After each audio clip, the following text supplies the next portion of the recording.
નમસ્કાર. નવપ્રભા ગુજરાત ન્યૂઝમાં આપનું હાર્દિક સ્વાગત છે. વડોદરા શહેરના બ્રેઇન-ડેડ મહિલા દર્દીના અંગનું દાન કરાયું. સમા વિસ્તારની ગોપીનાથજી હોસ્પિટલ સારવાર લેતી બ્રેઇન-ડેડ મહિલાનું અંગદાન કરાયું. હોસ્પિટલમાં સારવાર લઈ રહેલી મહિલાના માથામાં ગંભીર ઈજાના કારણે બ્રેઇન-ડેડ જાહેર કરાયા હતા. મહિલાના હૃદય, કિડની, લીવરનું અંગદાન કરાયું. બ્રેઇન-ડેડ કિરણબેનના અંગદાન કરાયેલા અંગો પર પુષ્પવર્ષા કરીને મોકલવામાં આવ્યા. અમદાવાદની યુએન મહેતા હોસ્પિટલમાં અંગ લઈ જવાયા. ગ્રીન કોરિડોર દ્વારા વાહન મારફતે અમદાવાદ રવાના કરાયા.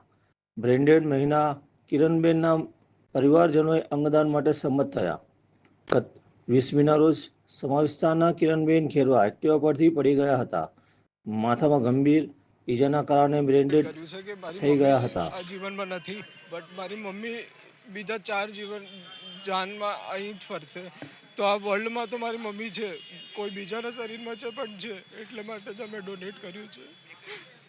કારણ કે કોઈનો ઉપયોગમાં આવે, કોઈ જિંદા ચીજને જલાઈને મારી દેવાનું એ આપણે ધર્મમાં નથી. હિન્દુ ધર્મમાં સૌથી મોટું પુણ્ય આ જ છે કે કોઈને જીવનદાન આપો. મરતા મરતા 4ને જીવનદાન આપીને જશે. મમ્મી ટીચર હતા, તો આખી જીવને એમનું એટલે જ ખાલી સ્ટુડન્ટ્સને ભણાવવામાં આખું એમાં જ ગયું છે. તો એટલા માટે અમે ડિસિઝન લીધું કે મમ્મીનું આખું જીવન એવું જ હતું, તો મરતા મરતા પણ બીજા 4ને કોઈને ઉપયોગમાં આવે એવું જ કરવાનું છે. રાજેન્દ્ર પ્રસાદ ખેરવા, મૂળ અમારા સમા વિસ્તારમાં શ્રીરામ હિન્દી વિદ્યાલયમાં છેલ્લા 25-30 વર્ષથી શિક્ષક તરીકે ફરજ બજાવતા હતા. ખુદ નજદીકથી એમને જોવાનું થયું છે. એક સામાજિક જીવ હતા જે શાંતિનગર સોસાયટી ઉમિયાનગર પાસે રહે છે. ત્યાં પણ ખૂબ પ્રેમાળ તરીકે એમનું જીવન રહ્યું છે. પરિવારે એક પ્રેરણાદાયક નિર્ણય લીધો.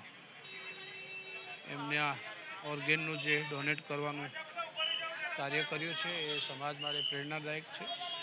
કિરણબેનનું જીવ પણ એ રીતે સામાજિક રહ્યું છે. એ એમની આત્માને પરમાત્મા શાંતિ આપે અને પરિવારને આ સમાજમાં દાખલારૂપી કાર્ય કરવા માટે હું હૃદયપૂર્વક અભિનંદન પાઠવું છું. લોકોને પણ શું અપીલ કરશે જે અંગદાન એક મહાદાન છે તે કરવા માટે સંદેશો આપો?